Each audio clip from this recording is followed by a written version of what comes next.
In a little more than a month, 2 divers have died in Vancouver Island waters. In late June, a 30-year-old RCMP veteran drowned during a recreational dive with 5 others near Snake Island.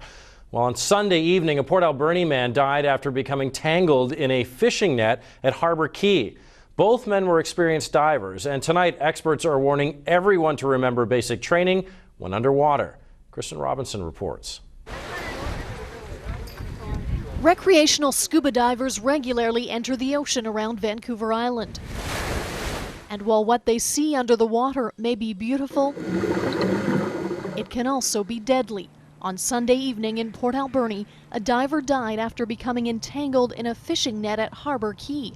Experts say the nets can be very dangerous. If you swim into a net, dive gear has lots of things to get caught on. The back of your dive tank, your regulator hoses, your dive fin buckles on the side of your fins, those can get caught into net very easy.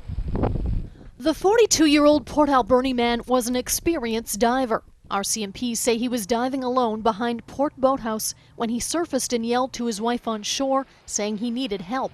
He went under again and did not resurface. Emergency crews found the diver tangled in fishing net in the water and were able to pull the net to shore with him in it.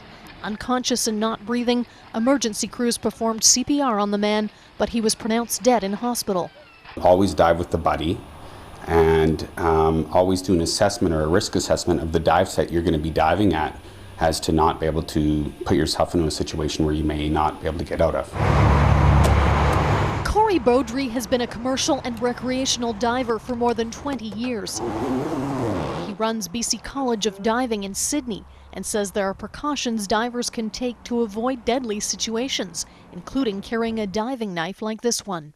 If you're going to be diving alone, if you do have to do an emergency dive on your boat or your own personal boat, definitely think of things that could create you to get caught under the water, and nets or other rope drifting around. Definitely have a dive knife, because that could be what saves your life. Beaudry has used this many times to free himself from nets while working on fish farms. Meantime, as the coroner investigates Sunday's tragedy, RCMP are trying to find out who owns the fishing net involved. It was legal and marked by buoys.